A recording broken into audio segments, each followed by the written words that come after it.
Salut, c'est Rémi. Alors dans cette vidéo, vous allez découvrir un truc pour savoir si la personne en face de vous invente des histoires. Et ça, juste en regardant ses yeux, juste en regardant son regard. Si vous aimez cette vidéo, je vous invite à la fin de celle-ci à cliquer sur le bouton j'aime juste en dessous. Alors le problème que je constate souvent, régulièrement à travers les témoignages que je reçois, c'est qu'il y a beaucoup de personnes qui sont perdues devant les manipulations d'une autre personne. Cette autre personne ment, elle invente des histoires en permanence et du coup, si c'est votre cas, eh bien vous vous demandez si vous pouvez croire cette autre personne et vous vous demandez quand est-ce que vous pouvez la croire. Vous allez trouver une réponse dans cette vidéo. Ce qu'il vous faut, c'est une technique simple pour savoir si une personne en face de vous fait plutôt appel à ses souvenirs ou à sa créativité, à son inventivité.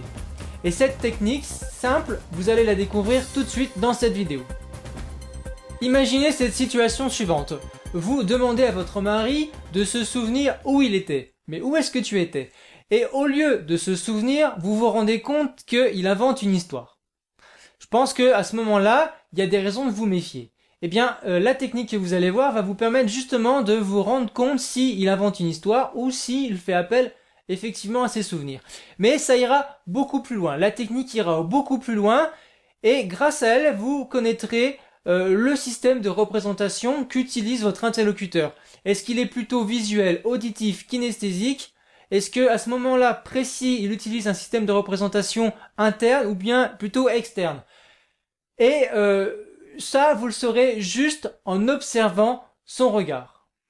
Alors cette technique, je l'ai découverte la première fois que j'en ai entendu parler, c'est par l'intermédiaire d'un proche qui utilise l'hypnose médicale dans son domaine professionnel.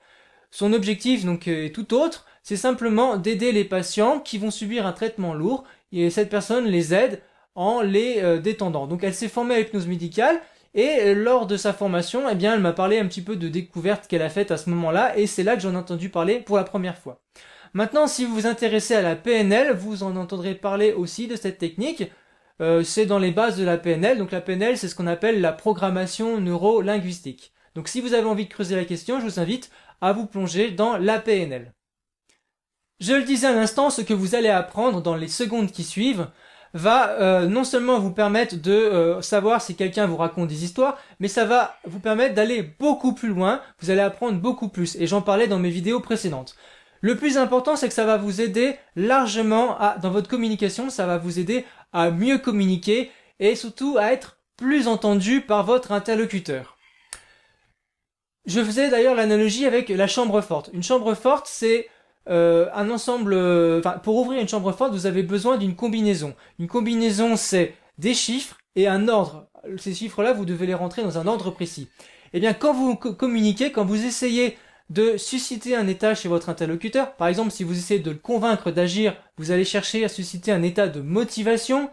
Eh bien, pour susciter cet état de motivation ou un état en général, vous avez besoin de provoquer chez lui un enchaînement de stimuli. Cet enchaînement de stimuli, c'est la combinaison. Les stimuli, ce sont les chiffres, et l'enchaînement de ces stimuli, c'est l'ordre de la combinaison.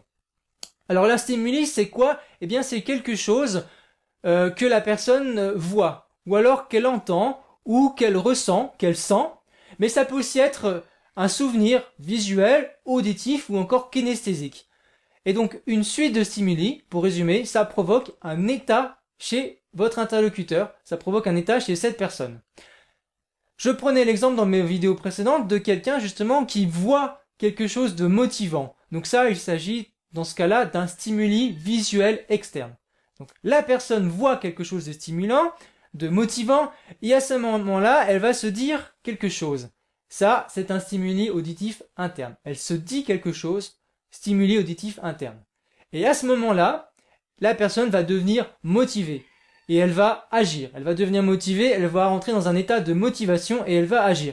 Donc vous voyez, ces stimuli, dans un ordre bien précis, provoquent une réaction, provoquent un état. La personne voit quelque chose de motivant, elle se dit quelque chose à ce moment-là et du coup elle rentre dans un état de motivation. Pour mieux communiquer, vous devez donc bien connaître le système de représentation, vous devez découvrir le système de représentation que cette personne utilise à ce moment précis, Donc c'est facile, c'est très simple, il suffit pour cela d'observer ses yeux, d'observer les yeux de votre interlocuteur. Pourquoi?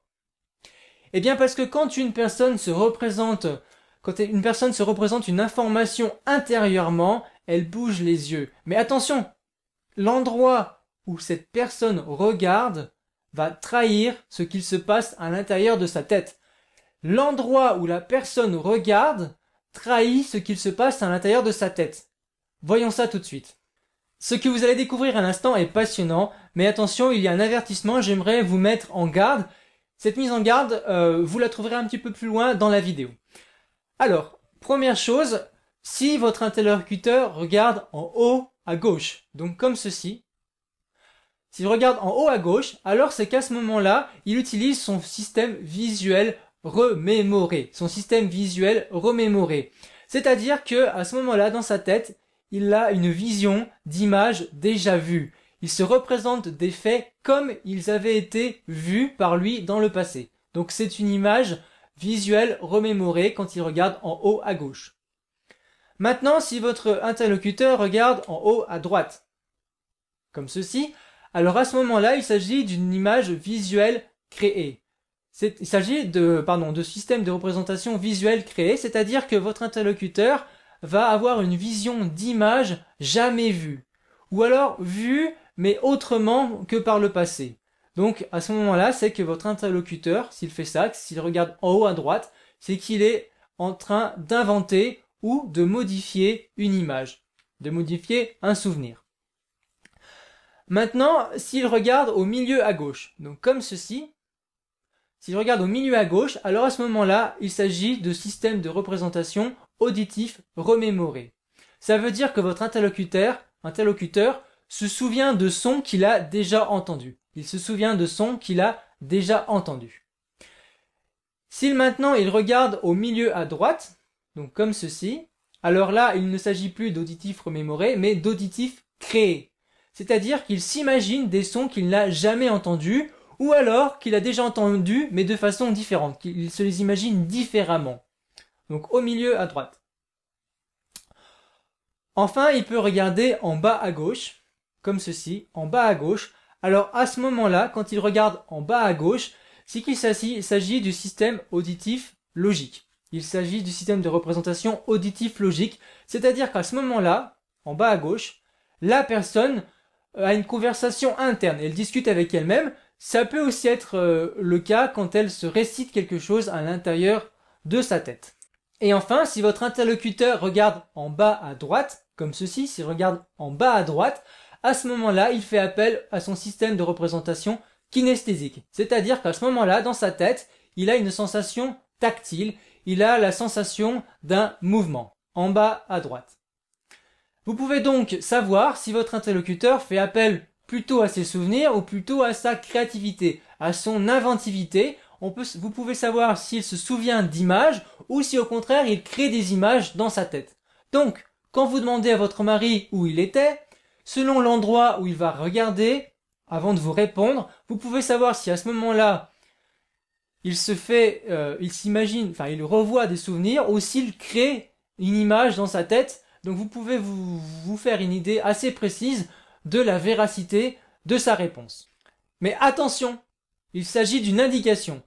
C'est un modèle général qui s'applique à la plupart des gens, mais ça peut changer d'une personne à l'autre, et donc en particulier pour votre mari. Donc faites attention, ne prenez pas au pied de la lettre ce que vous allez découvrir.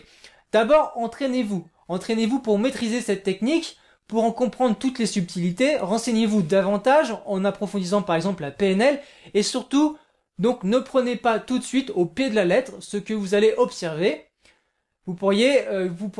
Ça pourrait donner naissance à un malentendu, à un quiproquo avec votre mari. Et puis, pour bien imaginer cela, c'est comme de l'arbitrage. Imaginez, vous allez arbitrer demain un sport que vous ne connaissez pas, que vous n'avez jamais arbitré de votre vie, par exemple du judo. Eh bien forcément, quand vous êtes arbitre, il vous faut quand même de la pratique, il vous faut de l'expérience avant de pouvoir bien arbitrer, de pouvoir arbitrer avec aisance. Donc vous qui n'avez jamais arbitré de match de judo, par exemple, forcément vous allez commettre beaucoup de fautes d'arbitrage. Je pense que c'est une évidence. Et bien là c'est pareil, cette technique-là est nouvelle, donc je vous avertis, entraînez-vous et ne prenez pas tout de suite au pied de la lettre ce que vous allez découvrir, mais approfondissez, vous allez voir, c'est un sujet passionnant. Je suis sûr que cette vidéo vous a intéressé, vous a même passionné, je suis sûr que vous l'avez aimé, alors partagez-la avec vos amis et commencez déjà par cliquer j'aime sur le bouton en dessous de cette vidéo. Cliquez j'aime et moi de mon côté, je vous retrouve pour une prochaine vidéo. Salut!